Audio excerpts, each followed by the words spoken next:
Je regarde Attaque des Titans, Hero Academia, Naruto. En tout cas, j'en ai plein, Dragon Ball et tout. Je regarde Dragon Ball Z, One Punch Man et c'est tout.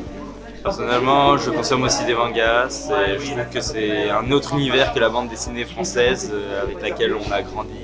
Je suis hyper contente parce que c'est une culture qui a été décriée dans les années 80 et moi j'ai été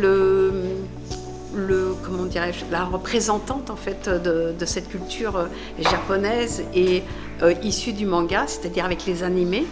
Et quand j'ai commencé les animés, en fait, on ne connaissait pas le manga papier en France.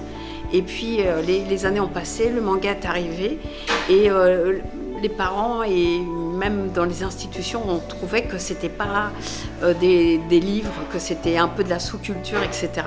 Et aujourd'hui, ça trouve ses lettres de noblesse.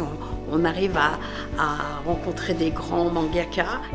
Ah, c'est très bien, c'est très très bien. Autant pour nous adultes que pour eux, c'est très bien. Il en faut de la même chose. Oui, puis ça leur fait découvrir un petit peu comment sont faites les choses. Il y a aussi la porte ouverte qu'il y a eu à l'école de dessin, tout ça qui leur a permis de faire des petits ateliers pour éventuellement partir sur une inscription l'année prochaine. C'est intéressant. Ça a plein de valeurs magnifiques comme le travail, la solidarité et beaucoup d'autres. Et je suis contente de son évolution et j'espère que ça va continuer parce qu'aujourd'hui le manga il en existe dans tous les pays et il y a des mangakas français qui font un excellent travail et voilà, il faut les développer, il faut les connaître, il faut aller à la rencontre de toute cette culture. Ça parle de tous les sujets et ça c'est vachement important.